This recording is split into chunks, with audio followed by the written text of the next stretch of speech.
perbedaan nih ya. Ketika anak sudah menikah dan anak yang belum menikah. Banyak orang yang bertanya, aduh bagaimana ya Mas Fadli ya. Saya tuh ngerasa kayaknya orang tua saya tuh cemburu. Karena segala sesuatu saya lebih mementingkan istri saya. Istri saya tuh kayaknya segala sesuatunya tuh pengennya lebih gitu daripada orang tua saya. Dan orang tua saya tuh kayaknya yang gimana gitu, kasihan banget. Nah ini bagaimana Ustadz Syam nih? Ustadz Syam udah mengalaminya jadi enak kalau cerita.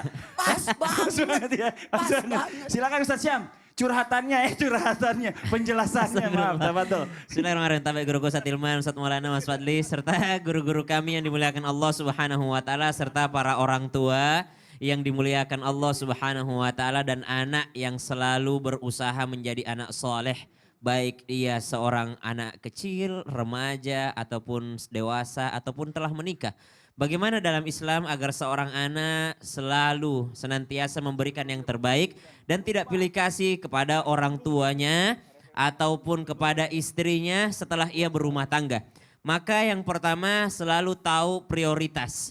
Maka kita harus tahu siapa yang prioritas pada saat itu dan siapa yang menjadi tanggungan kewajiban kita. Seorang anak ia wajib menafkahi orang tuanya. Ini garis bawah dulu. Anak wajib menafkahi orang tuanya selama orang tuanya tidak mampu dan anaknya mampu.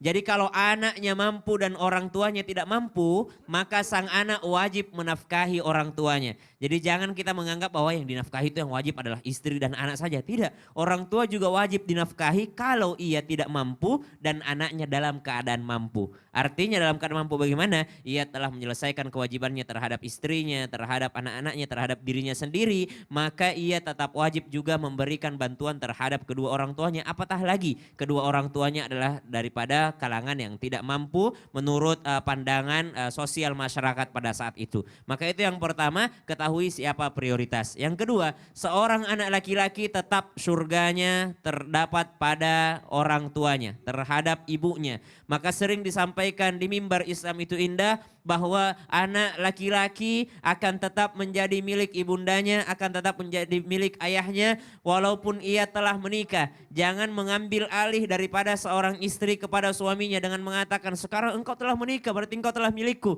Berarti surganya dipindahkan. Tidak, surga anak laki-laki terhadap orang tuanya tetap selama-lamanya terhadap kedua orang tuanya meskipun ia telah menikah. Namun tanpa mengabaikan kewajibannya sebagai seorang suami. Maka seorang muslim yang cerdas, seorang muslim yang baik, maka ia akan tetap berbaik sangka, tetap berbaik hati terhadap pasangan, anak-anaknya, serta orang tuanya. Bagaimana caranya? Dalam Al-Quran disebutkan bahwasanya semua yang diberikan terhadap orang tua adalah sesuatu yang terbaik.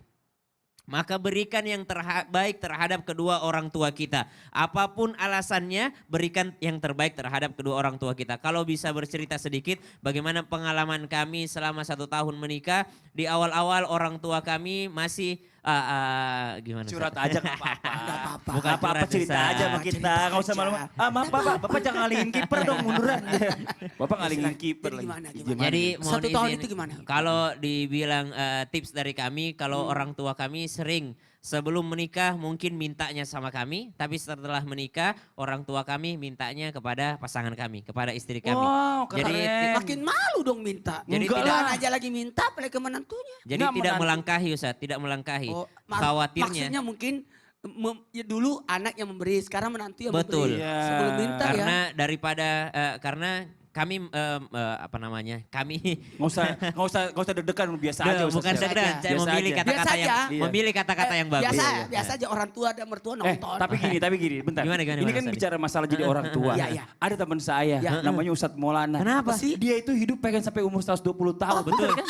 Betul kan? Iya. Iya dong. Saya senantiasa berusaha supaya saya akan hidup selama-lamanya. Amin, kita doain. Amin, Karena iya, banyak iya. juga orang tua yang akhirnya Ditaruh di panti asuhan atau panti jompo gitu ya. Pada akhirnya demikian. Ya Yang Allah. pertama mungkin anaknya tidak mengurusin atau yang Ya. kedua orang tuanya tidak mau diurusin. Nah, mudah-mudahan Ustadz Maulana tidak tergolong hal-hal yang seperti itu ya. Amin. Yang di rumah jangan kemana-mana, tetap di Islam itu indah. Jamaah, Oh, jamaah. Alhamdulillah. Alhamdulillah. Mau 120 tapi di panti jompo. Mau nggak? Ustadz, Enggak dong. mau nggak? Nggak. Nggak mau.